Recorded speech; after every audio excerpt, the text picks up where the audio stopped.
Saya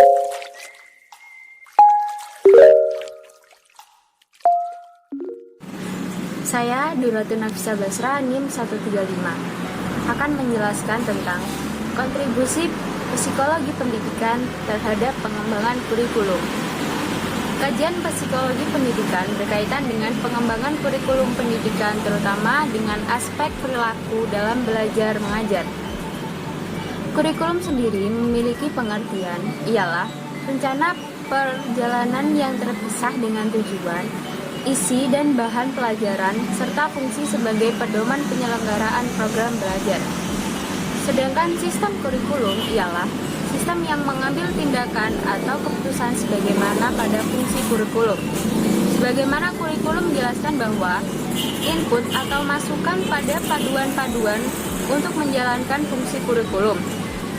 Pada saat penerapan kurikulum, diharapkan menjadi perbaikan sistem persekolahan selanjutnya pada output suatu sistem yang disetujui.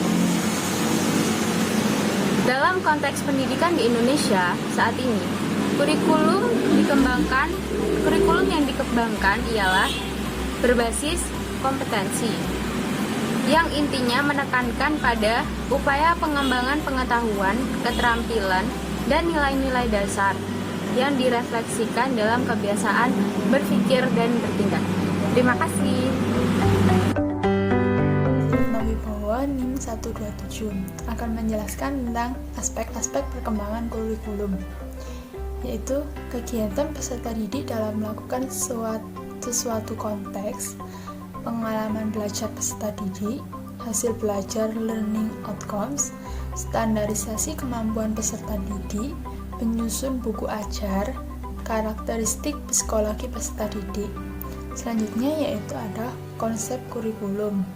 Konsep kurikulum yaitu yang pertama kurikulum subjek akademik, yaitu kurikulum yang tertua atau sejak sekolah pertama berdiri. Materi pembelajarannya disiplin ilmu dan memiliki fungsi pewaris pengetahuan. Yang kedua yaitu kurikulum humanistik, yaitu menekankan perkembangan, kepribadian, dan potensi siswa. Tujuan belajar ialah untuk meningkatkan kesadaran diri siswa. Yang ketiga, kurikulum rekonstruksi sosial. Pendidikan bukan individual, tetapi kebersamaannya. Yang kedua, lebih mengutamakan masalah sosial yang diperlukan. Diartikan sebagai roda di mana masalah merupakan tema utama pada pusat roda. Yang keempat yaitu kurikulum kompetensi, menekankan pada media atau alat bantu pembelajaran, tujuan mengarah pada kemampuan akademik atau kejujuran. Nama saya Rika Afifah, NIM 150. Saya akan menjelaskan tentang sistem pembelajaran.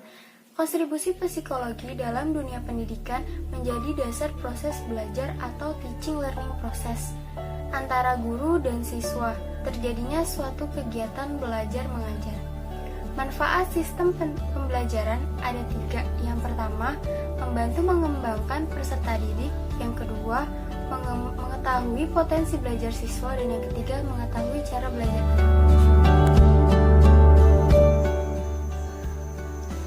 Saya Arganiansyah Fitri, NIM 111, akan menjelaskan tentang prinsip-prinsip belajar.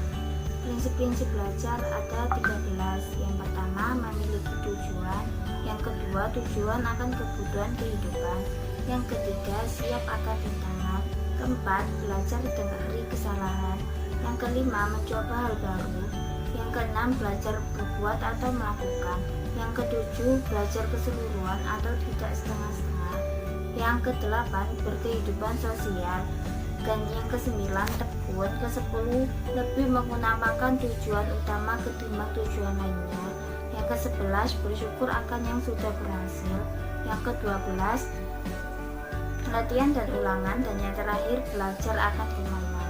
Selanjutnya tentang sistem penilaian. Penilaian pendidikan adalah hal penting dalam pendidikan untuk memahami seberapa jauh tingkat keberhasilan pendidikan. Kajian psikologi ini kita dapat memahami perkembangan perilaku apa saja yang diperoleh peserta didik dalam mengikuti kegiatan pendidikan atau pembelajaran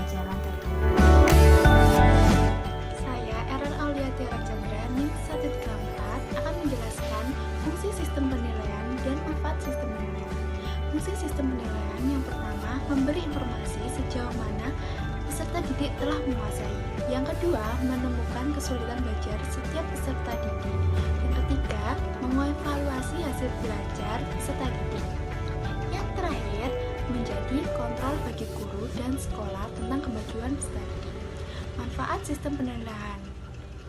Yang pertama, guru akan mengetahui sejauh mana peserta didik berkembang. Yang kedua, hasil penilaian dapat menjadi pendorong siswa agar belajar lebih. Yang terakhir, dengan penilaian, guru dapat menguasai apakah metode yang diajarkan sudah sesuai. Terima kasih. Wassalamualaikum warahmatullahi wabarakatuh.